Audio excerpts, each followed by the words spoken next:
Hello everyone, কেমন আছো তোমরা? আশা করছি সকলে তোমরা ভালো আছো। আমরাও ভগবানের কৃপায় অনেক ভালো আছি। তো আজকে যাচ্ছি বাপের বাড়ি।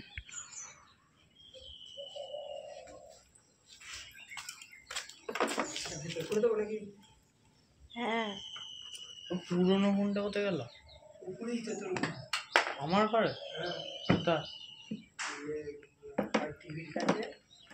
ওখানে রাখছিস কেন? ব্যাগে রাখ, এই ব্যাগে রাখ। ও মা, যাবি না তা? আমার ব্যাগে রাখ ফোনটা।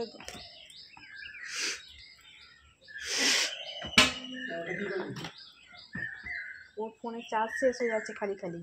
খালি খালি না, চার্জ খারাপ, চার্জার খারাপ হয়ে যাবে। হ্যাঁ, কম্পিউটার না আলমারি যেতে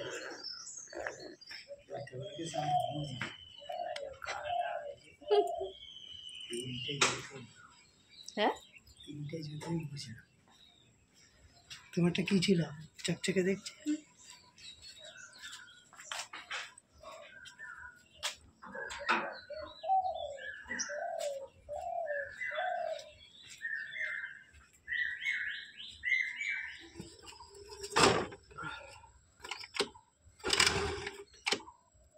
তেল আছে তো?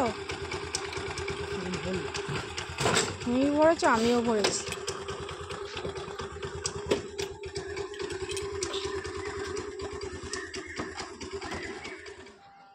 স্কুটি করে স্টেশন পর্যন্ত এলাম, এসে কিছু কেনাকাটি করলাম। যেমন মায়ের জন্য ফল নিলাম, ঠাকুরের জন্য ফুল নিলাম, ফুলের মালা নিলাম, নিয়ে টোটো ধরবো, সেই জন্যই একটু দাঁড়িয়ে আছি।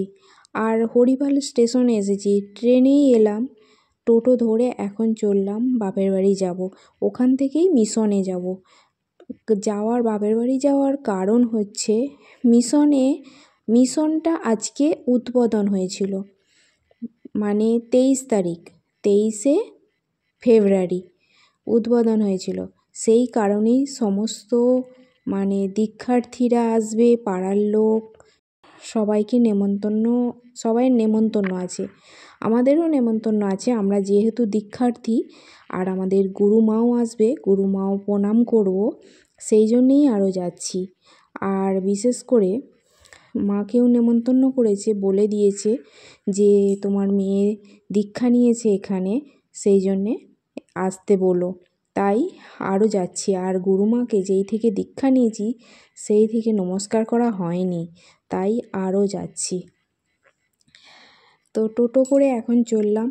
আগে প্রথমে বাপের বাড়ি যাব, তারপর বাপির ফটোয় মালা দিয়ে নমস্কার করব, করে মাকে নমস্কার করব, করে তারপরেই যাব। কেননা গুরুমা তো সে তো আছেই মাথার উপরে, তার থেকেও মা বাবা আগে, তাই না? তা বাপের বাড়ি ঘুরে তারপরে এখন চললাম মিশনের দিকে। তো পরপর দেখি গাড়ি দাঁড়িয়ে আছে, আর মিশনে আর কি ওরা এসেছে। এখন মিশনে চলে এসেছি। এই দেখো মিশনটা এই রকমই, চারিদিকে ফুলের গাছ, ফলের গাছ, অপূর্ব সুন্দর যাকে বলে। আর অনেকে এসেছে, অনেক দীক্ষার্থী অনেক এসেছে, 4 চাকা গাড়ি নিয়ে সবাই এসেছে, দেখলে তো। আর এখন মন্দিরের ভিতরে আজ পুজো হবে, হোম হবে, আরতি হবে, অনেক কাজ, অনেক রকম অনেক কিছু হবে। তো আমি তো আমার তো ওখান থেকে সরতেই ইচ্ছা করছে না, এমনই মনটা, মন্দিরের ভিতর ঢুকলে মনে হয় আর মন্দির থেকে বেরোবো না, সারাক্ষণ এই মন্দিরেই বসে থাকি, কেন কি জানি। মাও এলো, মা পাশে বসে আছে, আর আমিও বসে আছি। আর অনেকেই এসেছে, অনেকেই এসে বসে পুজো দেখছে, আরতি দেখছে।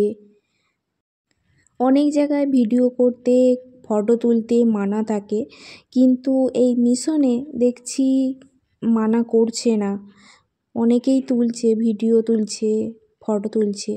তো সেই ফাঁকে, সেই সুযোগে আমিও তুলে নিলাম কিছুটা, তো আমার স্মৃতি হয়ে থাকবে, তাই না? আর তোমাদেরকেও দেখাতে পারবো। তো এখন হচ্ছে হোম হচ্ছে, আর মাতাজিরাই সমস্ত কাজ করছে এখানে।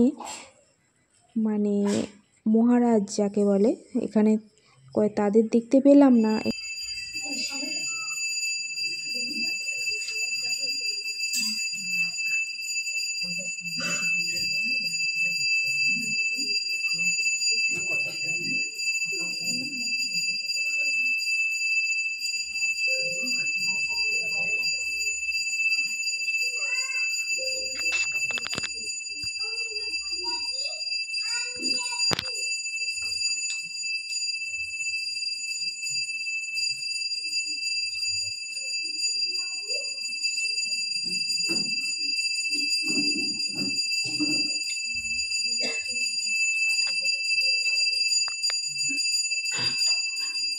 ওদের হোম বলো, পুজো বলো, আরতি বলো এবং বাগানের কাজ, মানে মিশনের সমস্ত ধরনের কাজ এত সুন্দর, এত পরিপাটি করে করা, দেখলে তোমার আপনা আপনিই ভক্তি এসে যাবে।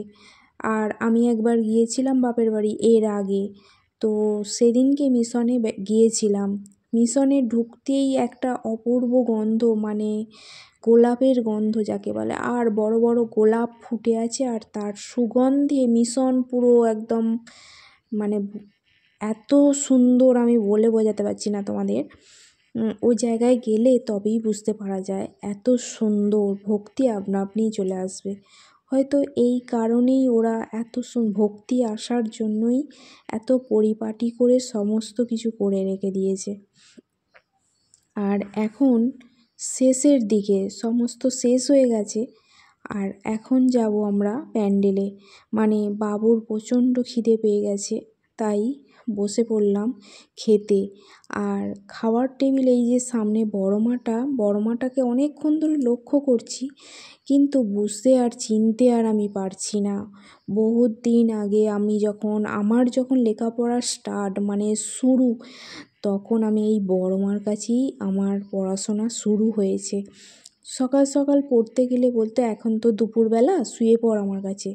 তো শুয়ে পড়তাম, আবার বিকাল হলো আমায় পড়াতো, সন্ধে হয়ে গেলে বলতো সন্ধেটা দিয়ে দিত, আবার সন্ধেটা দিয়ে দিতাম, দিয়ে বাপি আনতে যেত, বাপির সঙ্গে আবার বাড়ি আসতাম। আবার কোনো দিন হয়তো বাপি না গেলেও আরও অনেকেই পড়তে যেত, তারা সবাই মিলে একসঙ্গে পড়তে থেকে বাড়ি আসতাম। শুধু তাই নয়, আরও অনেক কিছুই স্মৃতি জড়িয়ে আছে। এই বড় মা পড়া না পারলে প্রচণ্ড মারতো, প্রচণ্ড চিরুনি দিয়ে চুল আঁচড়াচ্ছে, তাতেই হয়তো মারতো। এই বড় মাটা, ঠিক আছে, তোমাদের কিছুটা দেখাতে পারলাম, এই বড় মাটা। তা বড় মাকে জিজ্ঞাসা করলাম যে, বড় মা তুমি কি বড় মা? বলল, তুমি কে, আমি চিনতে পারছি না। আমি বললাম, আমি সোমা বলছি।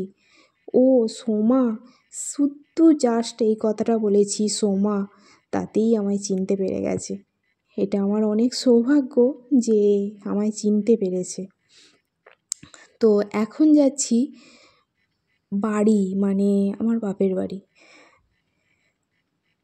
মানে সমস্ত শেষ হয়ে গেছে, খাওয়া দাওয়া হয়েছে, এবার তো বাপের বাড়ি দেখা করে মায়ের সঙ্গে আবার ফিরতে হবে। মাও ওখানে খাওয়া দাওয়া করবে, খাওয়া দাওয়া করে আসবে, মায়ের জন্য অপেক্ষা করব, তারপরেই ফিরব। এই যে লাইন ধরে গাড়িগুলো দাঁড়িয়ে আছে, এরা সবাই দীক্ষার্থীরা এসেছে এখানে আজ মাতাজিকে নমস্কার করতে।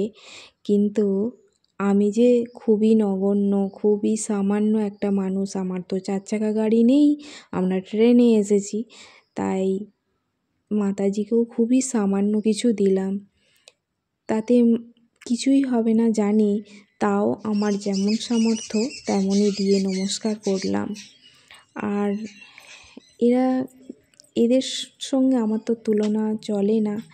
4 চাকা গাড়ি, মানে এরা বিশাল ব্যাপার, মাতাজিকে অনেক যত্ন করবে, অনেক ভালোবাসবে। আর বাড়ি ফেরার সময় এখন আলু নিয়ে বাড়ি ফিরছি, মানে ভাই আলু ভেঙেছে কিছুটা। তো বাপের বাড়ি গেলাম, গিয়ে কিছুক্ষণ বসলাম ওখানে, ঝুম ছিল, ভাই, সবাইয়ের সঙ্গেই গল্প করলাম। মানাও আজকে বাড়িতে ছিল।